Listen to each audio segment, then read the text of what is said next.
Hey nerds, welcome to another episode of the Nerd Rundown podcast, where we cover the latest in the nerd world of movies, TV, and more. I'm one of your hosts today, Darren Stemple. You'll know my co-pilots, Eric Hare. Hi. and Morgan Santo. Hello. Per the usual, you can find us on our social media like Twitter, TikTok, Instagram, and YouTube, all at the Nerd Rundown. While you're there, please hit the like and subscribe buttons and leave a comment. We love interacting with you. You obviously can also listen to us on all the other major podcast services. So excited for this fantastic show we have for you all today. We'll cover some of the biggest news items from the past very, very slow week in the nerd world.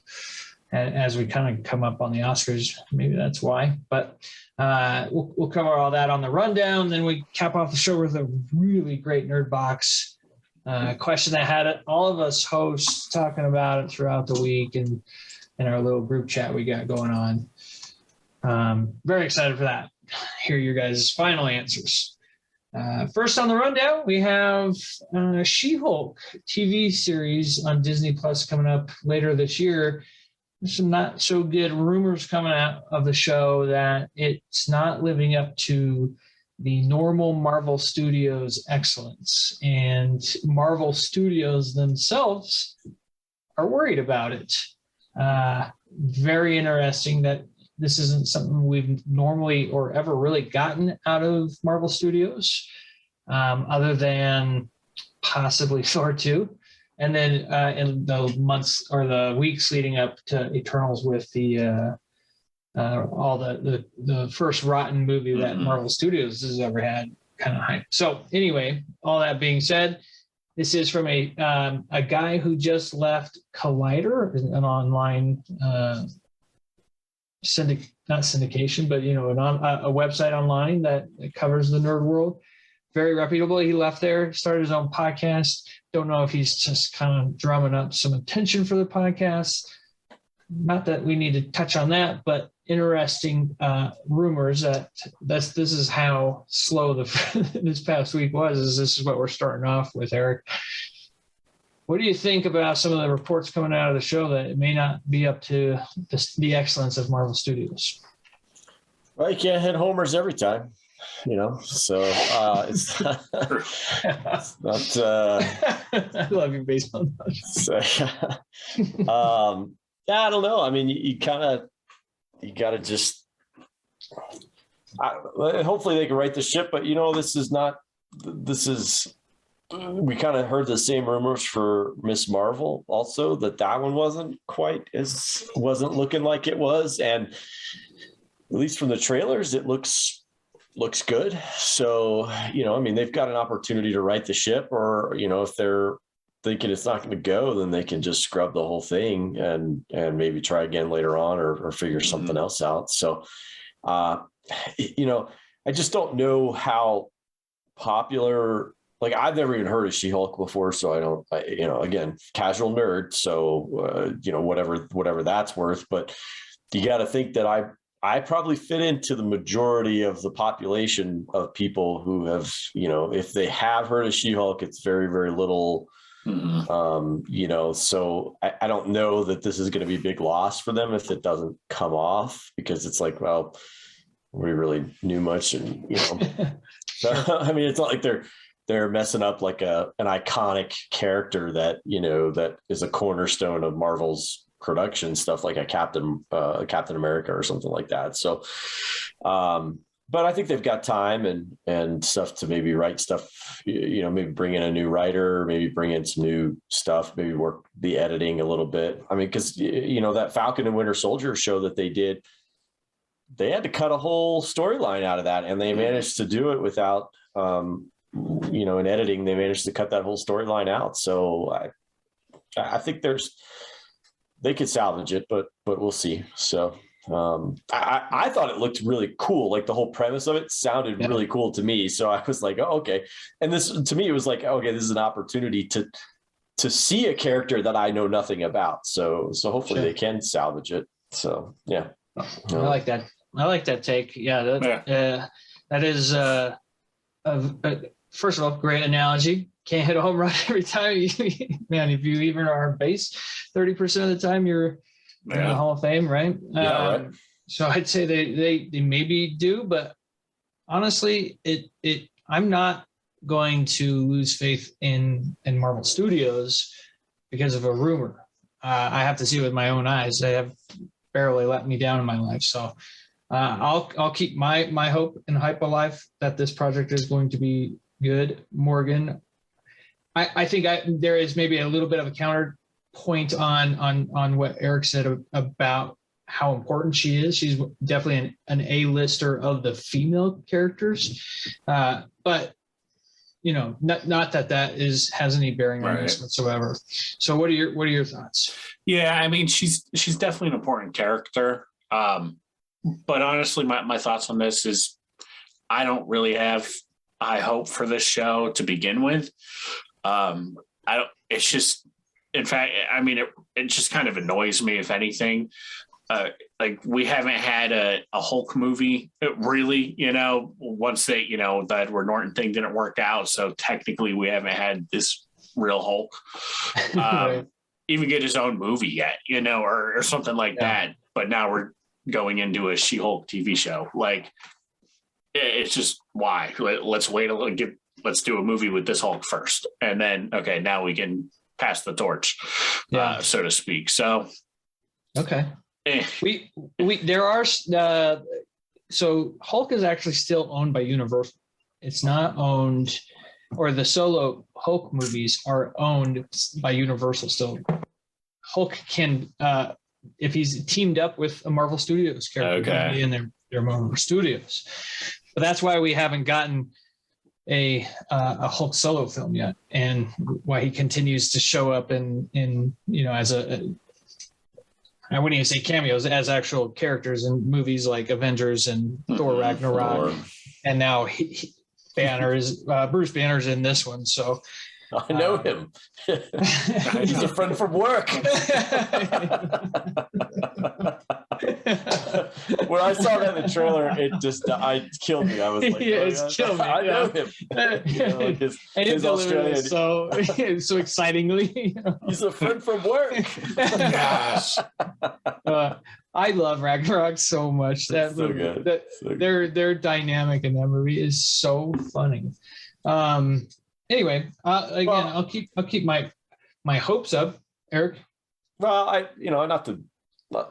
we could probably move on from this, but very quickly here. We don't have to keep a ton of time, but you know what? Marvel's not batting 1,000. Right. They're not, because you look at Iron Fist, and you look at now, and granted, those are not Marvel Cinematic Universe stuff, right. but they're Marvel properties. Iron Fist was not that great. Luke Cage was not that great, so it's, and what's getting torn apart right now is Morbius. Oh, absolutely. I heard it is getting destroyed. Shredded. I've told you that. I've said not that at Marvel Studios, very first trailer. I was like, we knew that was coming. Yeah, I nailed that one. I mean, I'm not gonna bat flip all my baseball expressions. There's no bat flip on this one. I was call that. Everybody called that one, but I mean that.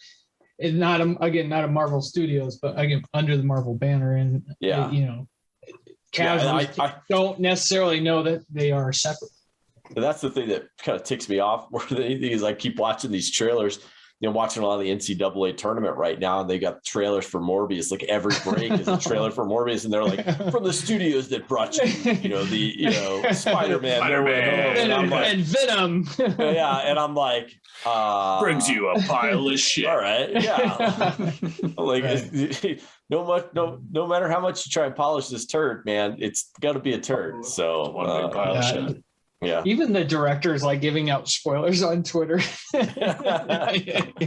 So I think probably the best part of this movie is going to be whatever end credits or mid credits deal they try and link this to somebody else. That's probably going to be the best part of the movie is, that's a really good point. I mean, I look forward to those every time, but we'll get through it and be like, okay, give me what's next. So right. Get excited for that end credit scene. Okay. Next on the rundown, we have a couple casting news items for the week. Not very big ones, but definitely stuff that, kind of lands in our nerd world. First up, Christina Ricci has joined the cast of Tim Burton's The Addams Family spinoff Wednesday. And also why this is significant is because Christina Ricci played Wednesday Addams back in the 90s in those movies. And this is a spinoff of that. So she's of those two movies supposed to be Wednesday. Not playing Wednesday Addams. She's playing a totally different character. So that's disappointing.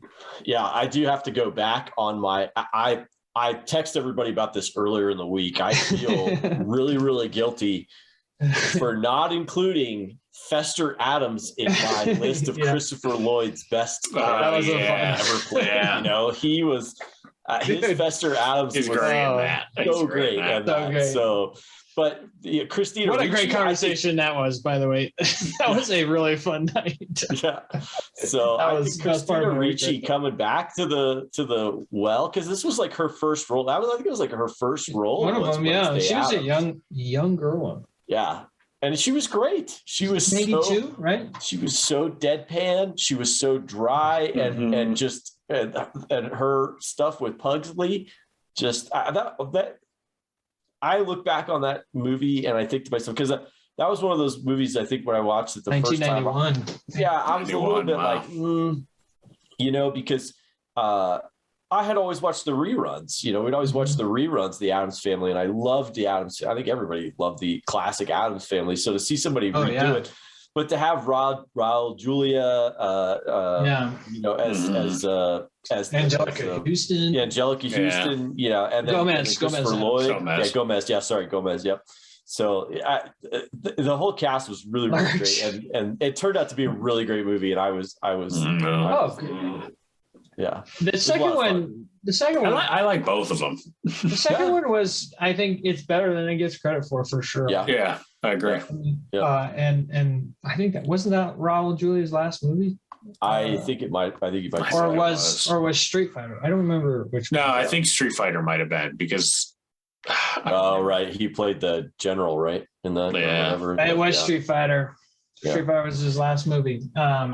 I think Christina Ricci's had a really good career, and I think if Tim Burton has taken over the reins of the Addams Family, that's going to be super cool. Yeah, that's a fit for him. It feels like it was in his world anyway. Yeah, right. Yeah, it really felt very, very, very Tim Burton-esque. So I'm excited to see what it is. And I again disappointed about the not reprising Wednesday, because I just feel like if it's a spinoff, that's where it should have been. But right. Apples. It would be kind of neat to see if she, I don't know if her style is that way, but to have her as Morticia, I think would actually be, kind of neat to have her come in as Morticia, and be the mom instead of Wednesday. But that would have been cool. But I had it. Who's playing Morticia? Catherine Zeta-Jones. Okay, so here's the cast list. Beautiful. Jenna Ortega from the newest Scream movie is playing Wednesday. I don't know who that is, but Catherine Zeta-Jones. She's done a few things. Okay. Catherine Zeta-Jones as Morticia, Luis Guzman as Gomez. Beautiful. I love it. I love Luis Gomez. I love Luis Gomez. I don't know how I feel about being Gomez. That's weird. We were just talking about him, weren't we? Yeah. The Waiting. The Waiting, that's right. The Waiting. It's the Nightwing. The Batwing. The Batwing. It looks so angry. Man, he is so funny.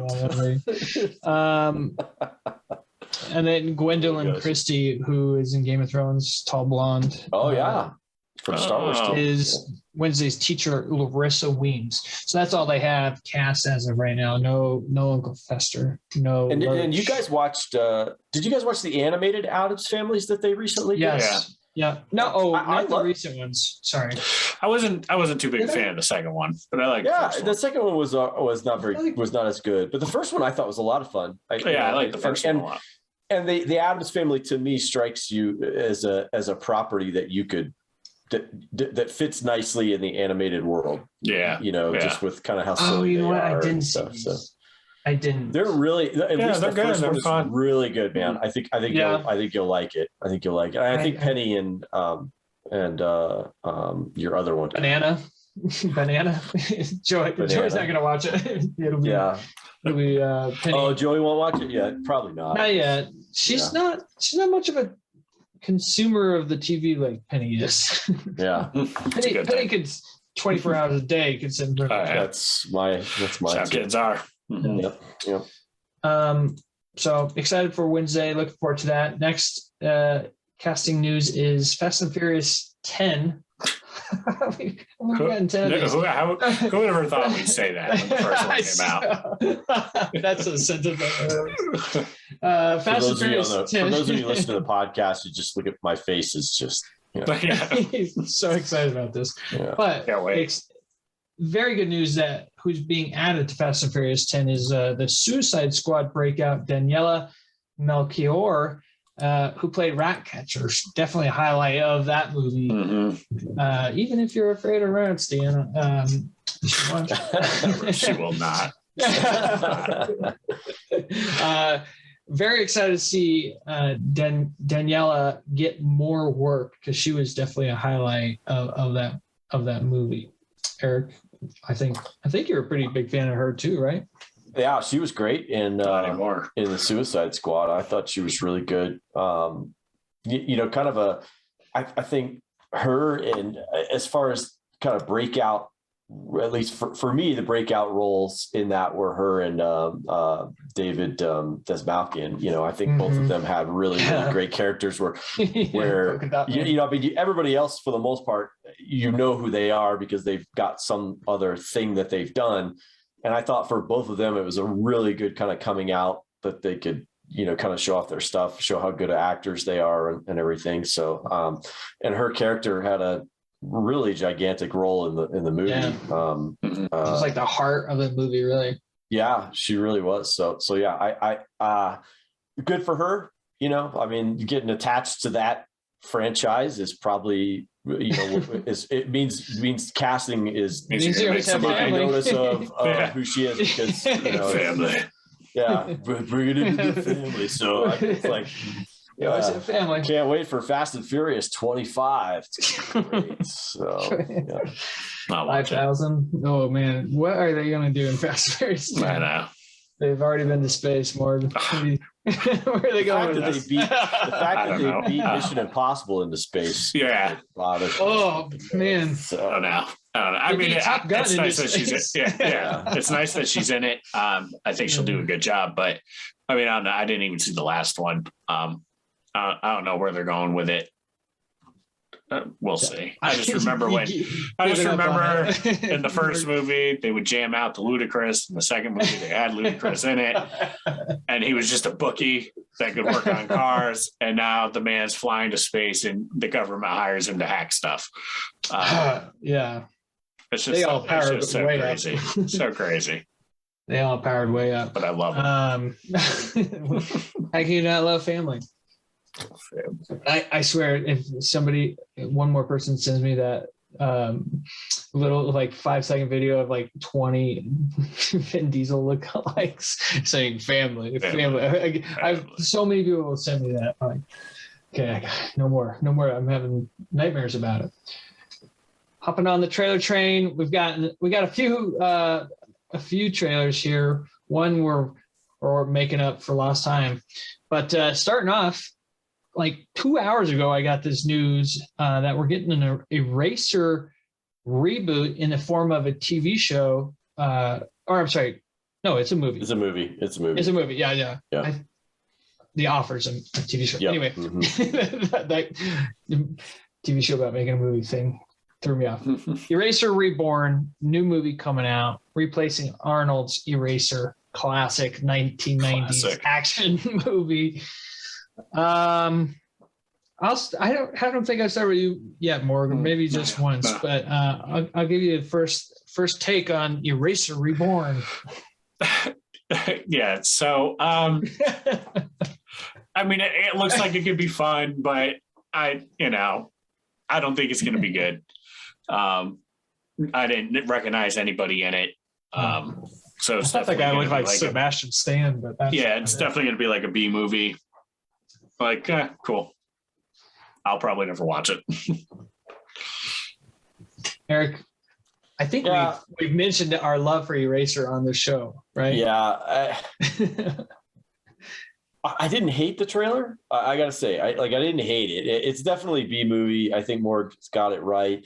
I would say like between a B and an A movie. Like it's definitely not it definitely doesn't look terrible to me. Like it looks like it's well done. Action scenes look really well choreographed. I did like that. I like the whole premise to that Eraser character and like that thing where they witness goes into witness protection. It's his job to erase their past and give them a new life, and so I think there's a lot of stuff you could do in that world. I don't know how I wish it was a TV show actually. Yeah, like that was just my hope. That feels like a weekly TV show would work really well for like each week he's got to protect this person or like the monster of the week type thing, bad guy of the week. So, one season could be how he's got to protect. Yeah, protect one person. So so I don't know. It's hard to stay cool. They got two things going against them. It's hard to replace Arnold. It's hard to replace Arnold in anything, and then how are you going to top railguns, man? I know, dude. I love that. Handheld railguns. There better be something. I built so many railguns in my life out of Legos and stuff like that. Yeah. All right. Next on the trailer train, we got The Offer, which is a TV show about the making of The Godfather, which is actually a very well-known story. So I'm excited to see more. I love my mafia stuff. I'm excited to see that. I'm excited to see I love the making of movies type stuff. Miles Teller looks like a highlight, and The Godfather, anything about that looks great. Really looking forward to the act. I can't remember his name. The actor that's playing Francis Ford. I was just trying to think of it too. Dan Fogler. Dan Fogler. Yeah. He looks great in that role. I'm really excited for this, Eric. Are you gonna make time for The Offer this year? I'll probably watch it. I really will. So I have two. I'm of two minds on this. This is really kind of challenging for me because I did like the trailer. I really did. Yeah. I really like Miles Teller. Like I really want him to be a big star in Hollywood because I think he's got like everything that it takes to be a big star in Hollywood. So I really hope that he continues to take off. This cast is a banger of a cast, awesome. And not like of anybody who is like huge, but it's like all people that I think should be really big in Hollywood, including a guy that I think this could be what does it. Right. Yeah. So Miles Teller is going to be the main guy who like basically is the producer of the movie. Juno Temple, who anybody who watches Ted Lasso, she plays Keely, and I just absolutely adore her. She's so cute in this movie. Yeah. So I think so. It's better in this than in Ted Lasso. Right. Dan Fogler as Francis Ford Coppola looks really, really great. Giovanni Ribisi, who Giovanni a Ribisi, completely underrated guy. So underrated. He really is. He's playing an actual gangster in this. He plays an actual gangster, and he looks phenomenal. Their makeup that they got for him, or maybe he put on that weight, I don't know, but he looks really maybe good. A combo. Looks great. I wonder if he's playing a real gangster too. Like, is he playing like an actual real life Jimmy Hoffa or something? Yeah, maybe. I don't know Hoffa, but a guy who I can't help but root for. He was kind of born on third base, so but Colin Hanks, like Tom Hanks is so. I'm like, like He really, I really like him. Like, I really like him, and I think, like I said, he's born on third base, so it's not like he's, you know, it's another like, baseball analogy. Yeah, yeah. So, Eric's got baseball. He's trying. I got them all. So the cast looks really great, and the way the thing plays out, I think, looks really, really awesome.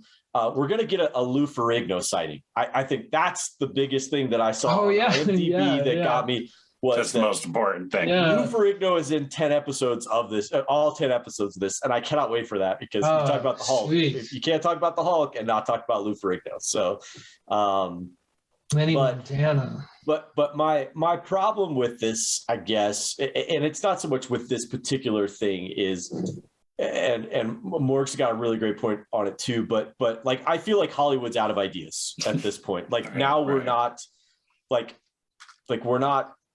We're not going to do something here. Like, more, go ahead. Like, you know, my point on that is, you're right. Like, we talk about how Hollywood's out of ideas. So, but we all know that there's those movies that are untouchable. You can't remake it. People just will not accept you remaking it, like The Godfather. So this show is their solution to that. They're just going to make shows about making the movie, so they can essentially redo the movie, but not redo the movie, so people won't be upset. I mean, it's the perfect workaround. So I think we're going to see more of this. Like, I think we'll see a Back to the Future thing like this, or, you know, anything like that. Or they'll just take the entire they'll just take each episode of the Netflix show and make a movie out of it, you know? Right. I'll take that over a reboot of the Back to the Future, though. Yeah. There's just certain movies. You'll get to see firsthand how, you know, Eric Stoltz doesn't work out and Michael Fox does, you know, and it's just like, and it's, so Tom Holland would be a great Michael J. Fox in that movie, you know?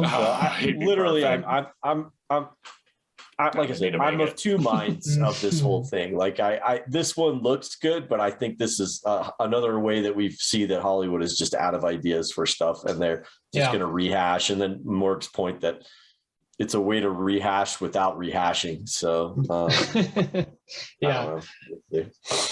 take it. I'm looking forward to it. So this is a point of the show where we get to apologize for some issues that we had last week in the tech world, and we had to cut a little part of our show last week. So we apologize for putting in the description Sonic 2 trailer and not talking about it in the show. So I'd bring it up. We should talk about it now. Own it. My bad on that one. So we make up for it now. We got the official trailer for Sonic 2. Really gave a good idea of the plot. Gave more Knuckles, more Tails, more Dr. Robotnik, and more Sonic. Actually, even less than James Marsden and the more human characters, I guess you can say. Some more. What do you think of the Sonic 2 trailer? I know we're excited for it. I'm looking forward to this movie. The first one was a surprise hit for me. I really liked it, and this is something I can take my son to and make up for the fact that I brought him to the Batman. We might discuss that a little later. But we're seeing somebody about it. Yeah. So no, I mean, I think it's gonna be a lot of fun, and I like that they're kind of weeding away from the human characters. I mean, other than Dr. Robotnik, because I don't need them. Like I want to see Sonic, and not like that's what you're there for. So I don't mind them having a limited role. Like that's fine with me. Yeah, absolutely. Yeah. Even though I love James Marsden, right. Not that I hate him or anything. It's just I don't need him. Yeah, Eric, I know this is like at the top of your video game lists, right? Are you guys going to go to the? Let's pose the Meg. This will be a Meg. Yep. This is a Meg family movie night deal. So I'll take the whole family. I'll take the whole family to see this one. Yeah, got it. Yeah, absolutely. So we like Morgan. We were very surprised with how good I think it was. Nobody really surprised at how good. So if this is a bit of a letdown, I'm not going to be too hard on it, you know, because I think it is what it is, but as far as the cast is concerned, Jim Carrey is dynamite as Robotnik. He just was so good. And I don't know who the guy is that's his sidekick, but I love it. He's so great. Yeah, he's so good. And the Knuckles, the Tails, all that stuff. Just getting into more of the Sonic lore, I think, is super cool too. Oh, love it. There you go. That's a fire hashtag right there. I can't wait to see more of the lore of Sonic 2. Absolutely. It's gonna be good. The caboose. We Own the City, starring John Bernthal. I just saw this trailer. Eric pointed out to me, so I just watched it right before we came on. So I've got some real fresh thoughts about it. John Bernthal looks absolutely dynamite in this, as he always is. But holy cow, brutal! I think is the word that was going through my mind. Yeah.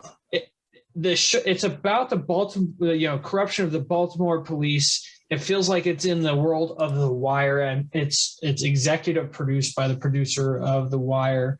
So there's some ties there. I think there's a couple even of the same actors in it. I loved The Wire. I don't put it like in my top pantheon of shows, but I would definitely give it an 8. It's up there in best shows of all time for most people. But I recommend it. I love to watch it. I'd probably watch it again if Banana wanted to rewatch it. So Eric, are you a fan of The Wire show? I have not watched it. So I was going to say, I feel like we've never talked about it before. Yeah, so. I've never watched it. I wouldn't say that I'm sensitive to it. I just, I lived in the Northern Virginia area, just outside of DC, till I was about 13 years old. Right. And we used to go over to Baltimore a lot, and like Memorial Stadium, where the Orioles used to play before they built Camden Yards, was in a kind of a rougher neighborhood of Baltimore, so, I used to watch the news, and I'm talking late 80s, early 90s that I lived there, which is kind of the height of the crack war and stuff like that, where the murder rates were really, really high. So I wouldn't say I lived through, because I was I lived in a nice suburban, but on the news every night, there was like 4 people shot and killed here, 5 people shot and killed there. And so I just I don't seek that kind of content, like real life kind of content, but this I will be interested in seeing, because, this is a true story about the Baltimore Police Department, which, took place, I think, in like 2017 or whatever, right around the mid-teens, I think.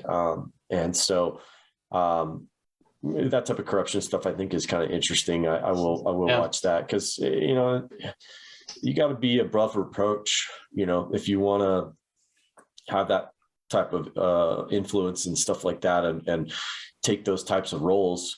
But that's a hard job. I mean, those guys see that stuff. They see these drug dealers with this cash all the time, and it's just like, hey, man, what if I just were to slip a little in my pocket, and then I wouldn't have to worry about feeding my kids for a month, or for the rest of the year. And so it's, I could see where the temptation would hit people. So Bernthal looks amazing. The whole thing looks amazing. The whole cast looks really, really great. I'm trying to think of who the dude is that's in it with him. Go ahead, Morgan, if you want to talk about it. I'll No, I mean, I'm pretty excited for this. I love these kind of movies and shows, this kind of stuff. John Bernthal, I hope keeps blowing up. He's up there for me as far as actors go. If he's in it out, I definitely am probably going to watch it. He's good. Now I will still say I love him as the Punisher, but if I could rewrite time, I wish he would be the Marvel's Wolverine. I think he would be perfect for that role. But I'm happy he's the punter. Right? He's a great Punisher. But no, anything he's in, real quick on that subject. Did you guys see who the new rumored Wolverine might be? I can't think of his name. Yeah, from the show American Gods and Pablo Schreiber. Yeah, that's it. Oh, really? Yeah. And I could see him. He's like the a new big hot guy, name right? for Wolverine. Yeah, I mean, so is Hugh Jackman. I mean, tall. Like I know, but I would like to see a little shorter one. Yeah. Anyway, that popped in my head when you said it. I was like, oh yeah. He's the guy from 13 Hours. He's playing 13 Hours, 13 American Gods. He's Master Chief. I know. Yeah. He is Master Chief on that. Yeah. Which I okay, I can't. I'm not gonna say anything because it's too political. But I'll talk to you guys about this later on afterwards. It's really really funny. So, one of my all-time favorite days, bar hopping days, is the day that Morgan, myself, Brett, his brother B2, who's hosted it before, and our friend Jeremy bar hopped through Baltimore. I think I had 27 Red's Apple Ale, but the peach flavor, remember that? Yeah. My God, we played so much shuffleboard and pool that day. That was a lot of fun. I just remember that bus ride going back, being like, I feel like numb. Or I think Ro was there too. Yeah. Anyway, that was a fun day. Excited to see more of that world and birthday world. Sorry, we're going to birthdays. I want to see more of the Baltimore world. Birthdays next. So I kind of liked the segment last week where we wished Mr. Bruce Willis a happy birthday. So I was like, I wonder whose birthday it is today. And holy shit, did we get a banger of a day for birthdays. Listen to this and then we'll say happy birthday and move on. But birthday just today, March 26th, Keira Knightley. Hello, one of my all-time up there lists. Oh, wow. Showing Jennifer Grey from Dirty Dancing, Leslie Mann, who is Judd Apatow's wife, Jonathan Groff, your boy there, Morgan. Jonathan Groff, Christoph, Amy Smart, kind of the mid 2000s hot name, Butterfly Effect, and Just Friends. Obviously more than that, but that's Road Trip. James Caan, one of my all-time favorite actors. Love me some Jimmy Caan. Michael Imperioli, he was on The Sopranos. He's an Italian guy. You look him up, you're like, okay, that was a lot of Italian guy. Do you remember who he was? It doesn't say right off the bat, so I'll have to look it up later. Anyway, he's in a lot of Italian stuff. Martin Short, love Martin Short. Oh, yeah. One of those just all-time great comedians. Obfuscating. Alan Arkin, love me some Alan Arkin. And then the last kind of semi-known name is Natasha Leggero, a stand-up comedian who does a lot on the roasts on Comedy Central. Oh yeah, she's a really funny girl. So I was like, holy crap, what a huge day for birthday. So Keira Knightley alone, but then you throw in some legends like Alan Arkin, Martin Short, Jimmy Caan. Just absolute hell of a day for birthdays in Hollywood. So happy birthday from the Nerd Rundown, especially you, Keira Knightley. Our gift to each of you is you can have your own episode on here and co-host with us. Yeah, absolutely. Yeah. Just hit us up. Absolutely. NRDbox time, and we got to really just put this up there in an all-time NRDbox question submission. Jim Durnall, friend of Morgan, writes in, I was just listening to the rundown. Thank you for listening, Jim. Yes, thank you, Jim. I was just listening to the rundown, Morgan, and I heard y'all say Bruce Willis would be on the Mount Rushmore of movie actors, and I'm curious to see who would be on everyone's Mount Rushmore of gaming characters. So I actually, man, all week I as soon as we released the show, I was like, oh, I bet we're going to get a Mount Rushmore NRDbox question. And we did. And I liked that it wasn't what I thought it was going to be. I thought somebody was going to ask us to finish our Mount Rushmores. Which is we should at some point. Oh, absolutely. Absolutely. We might be able to do presents out of that. So gaming characters, Mount Rushmore. Morg, he's your friend. I'll give you first go. I know this was a tough thing. You lost some sleep at night. I just gotta say, I just think of The Office. I just want to go Jim, James, Jimothy. No, this is a great question, and this was so hard, you know. And I played a lot of video games with them and stuff, and talk, and you know, we were talking. I was like, well, you know, you can't hear my answers until you watch the show, you know, so make sure you watch it. But all right, so in no real particular order here. All right, these are just nice sales tactic. I try. I have Mario. He not only changed my life, but also the world of gaming. Everybody knows him to this day. No, you can't find anybody that doesn't know Mario. I have Joel from The Last of Us. Reason being is he is a personal pick. That's a personal pick, but he also helped change the world of gaming as well, because he truly showed how gaming is a real art and what it is, and I think it helped bring gaming more into a mainstream that people accept. It was it was like a movie. It was like a movie experience, but playing a video game. It was like an unreal, unbelievable. Next, I have on here. This is my kind of controversial pick. Okay, so we'll see what you think. I have, and the pronunciation is right. James Bond. Whoa! I know. And the reason I have him on there is specifically GoldenEye 64.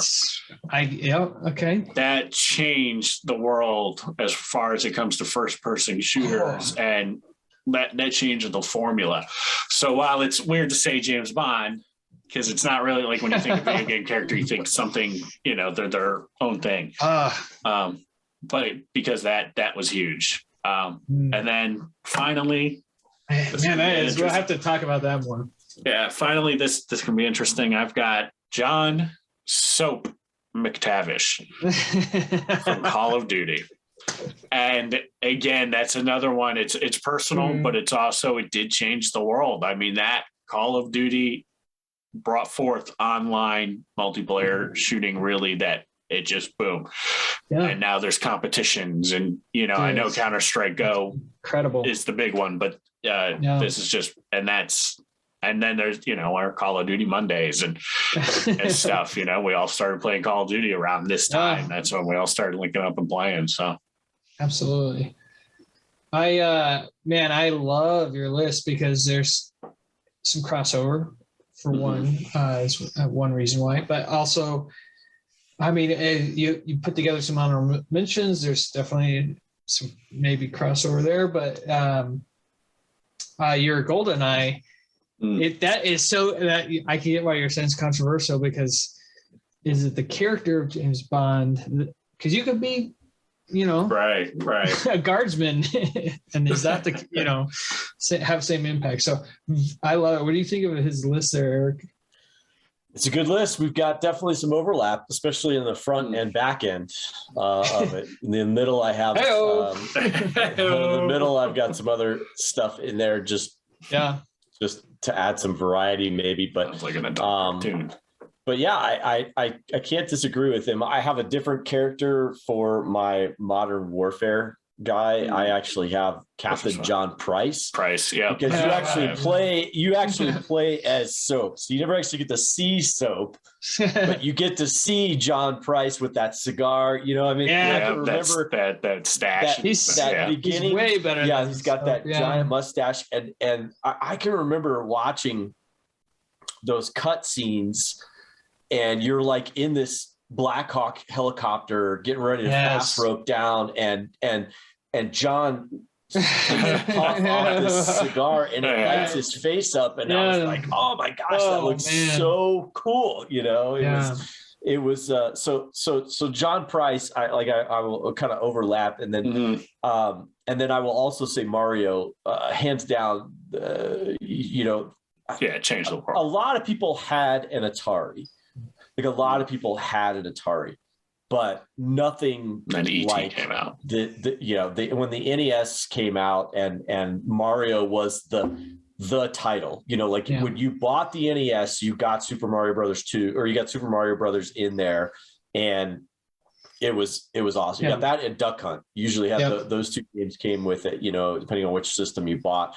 Yeah. And so Mario was like, when that hit, it was like boom, like video games were everywhere, because it just seemed like every kid, really kind of the nerdy kids were the ones who had an Atari, and the super nerdy ones are the ones who had like the early PC, which is kind of where I go for my next one is you can't have GoldenEye or any of that stuff without and again, I'll kind of skip over one. Duke Nukem. To me, Duke. I thought about that. Yeah, to me, Duke Nukem is got to be up there because, first of all, it was like rated R. Like you had to play it on the PC. You couldn't play it on anything else. It was like rated R, and that was people were like, oh my gosh, like that's kind of there's some stuff in there, that was kind of going on. Castle Wolfenstein is actually the first, I think, first-person shooter that everybody that was on the PC, but it was not. But they quickly moved to Duke Nukem after that, and then it was off to like Quake and Quake 2, and kind of went off. But Duke Nukem was that first real widely accepted first-person shooter that it was, and you could switch out different guns, and it was just awesome. So Duke Nukem is my other face up there, and this one. This one is actually not a video game character, but yet he still changed all of video gaming for like forever. And that's John Madden. I got John Madden. I have John Madden on my list as I know he's not a PC game or he's not a video game character, but you cannot have a conversation about video games and not have John Madden up there as like the guy who changed the face of sports. Because prior to that, you had like Tecmo Bowl on the Nintendo, but when John Madden hit, it was like, oh my gosh, it was so great. It was so good. And it still is. I mean, I don't think they call it John Madden any longer. I think it's just whatever. It's just Madden. But those are my four. So well, I talked last week about a Venn diagram at some point. I feel like a big time Venn diagram here. Obviously, Mario, he's the Michael Jordan of video games. Oh yeah, that's Mario. There's some great characters that were before He's the him. Godfather. He's the Godfather of Mario. There's iconic characters that came before him, but Michael Jordan is always the number one guy, and Mario wasn't the first great, but he is the greatest, and there's no doubt about that. So you did have like Donkey Kong, because we kind of talked about this a little bit earlier. You had like Donkey Kong, you had Frogger, Cubert, you had like all these other characters, but nothing Mario's like the one that was a household name that everybody right. But it was like a worldwide phenomenon. Still is. Still is, to this day. So my next, and then I said Mario on the left is George Washington, and on the right we have who's on the right? Is it FDR? No, it's Roosevelt. I think you're right. Teddy Roosevelt. Teddy Roosevelt. So John Madden was my number 4, because when you think about Call of Duty, you have leagues of this. Like people professionally play, these games for money. Madden has just year-round, massive amounts of leagues, like people, like a football league you'd have. The way it's changed sport, it's carried sports video gaming for the last 20 years. I think 1991, 92 was his first one. It's incredible the impact it's had on the not only sports gaming industry, but the video gaming industry as a whole. So absolutely, John Madden was over here. So in between, I was like, okay, I'm gonna try to shake it up, but I couldn't, because I kept coming back to Lara Croft. And as far as that's a good one, your first female triangles, action stars. Oh man, I'm assuming movie reference. all that's on Mount Rushmore. Yeah, absolutely.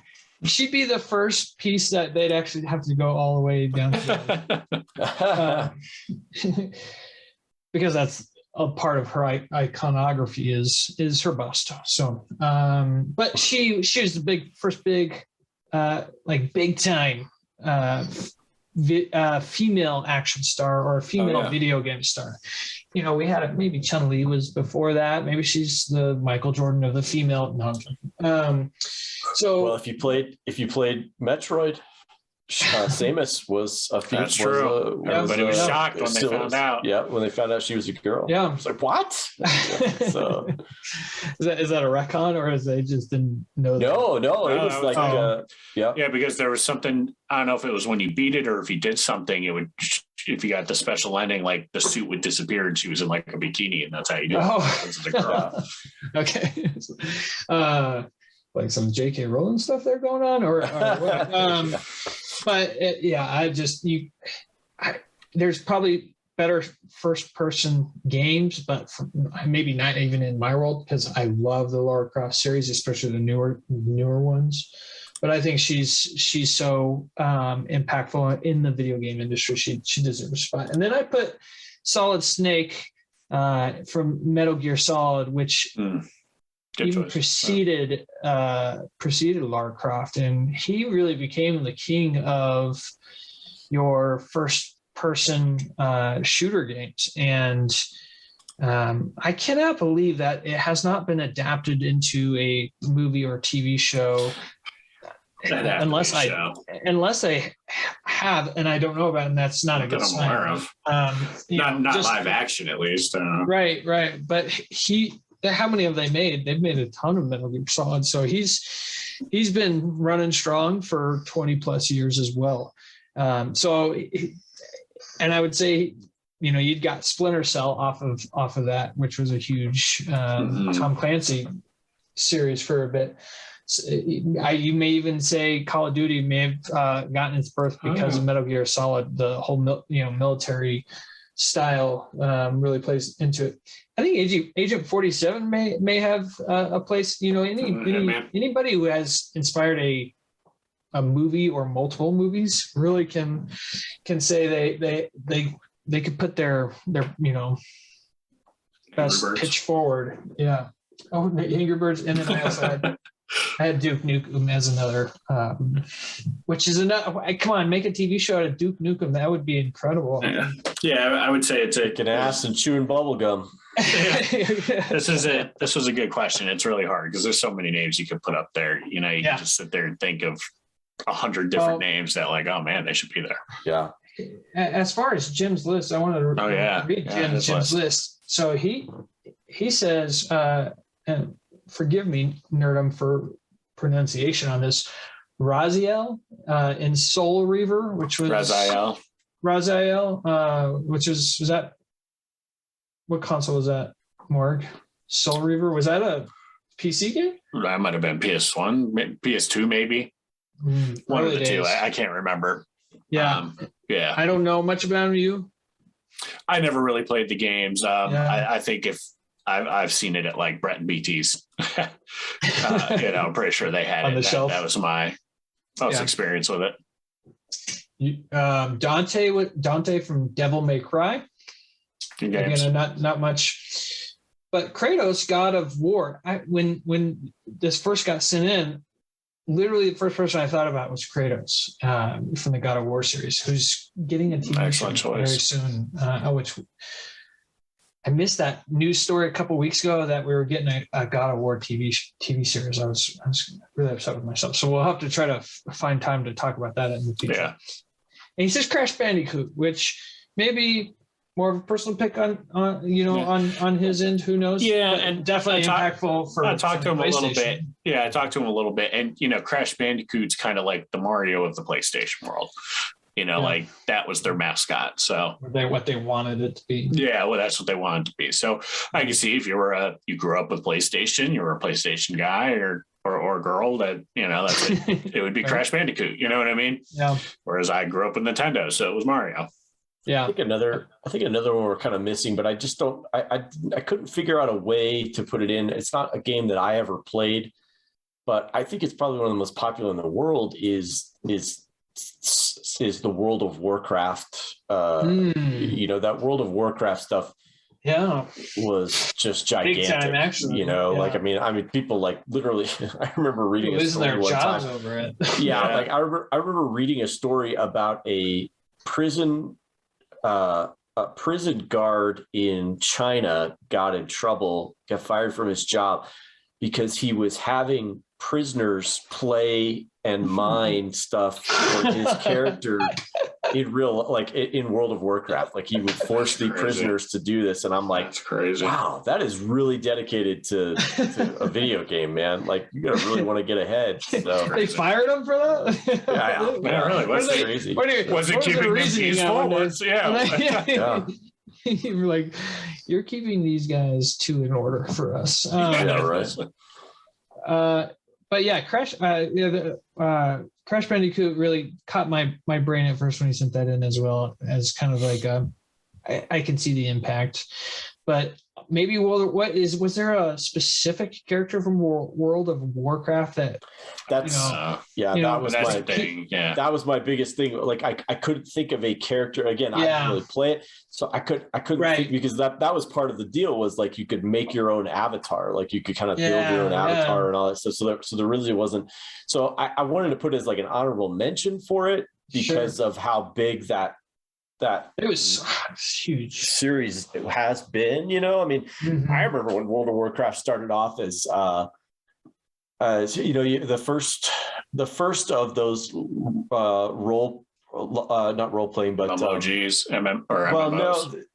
So you had like Dune was the first one, and then you had Warcraft, and then you had Command and Conquer, you know, where you had like these not role-playing games, but turn-based games, you know, or like, so you deploy out a base and you build all this stuff, and then you build your ships, and I mean, it was great. And then they shifted from that Warcraft stuff to the World of Warcraft, where it was like a massive online role-playing, you know, where they had this world that you did stuff in, and that totally changed things. So I like I said, I wanted to mention it, but I couldn't figure out how to get it on there. So it is definitely worth mentioning. And my favorite World of Warcraft story comes from Henry Cavill, who almost missed Zack Snyder's call for Superman. for Superman in Man of Steel, because he was playing World of Warcraft. That's funny. He said it was like he was playing, and he heard the phone ring, and so was Zach, and he's like, I can't really stop right now. And the phone's ringing, and he's playing, and phone's ringing. He's like, what? What do you want? You know, that's a good story. He is the king of the nerds. He really is. I have really grown a man crush on Henry Cavill for his nerdom. Anyway, amazing question. I freaking love that question so much. Yeah, it's a great question. And it really gave us some really great stuff to talk to, because it's a dead week in news. Hopefully next week brings some more good stuff. Maybe we get a Thor Love and Thunder trailer one of these days. Hopefully, just keep hoping. Maybe for the national championship, they'll want to release it then. But thanks, guys, for joining me. Let's go hop on the presents. We're going to review The Batman. The Robert Pattinson The Batman movie. So join us right after this for that. We'll see you all next week on the Nerd Rundown. Better hang on tight, Spider Monkey. We'll see you all next week on the Nerd Rundown. Deuces.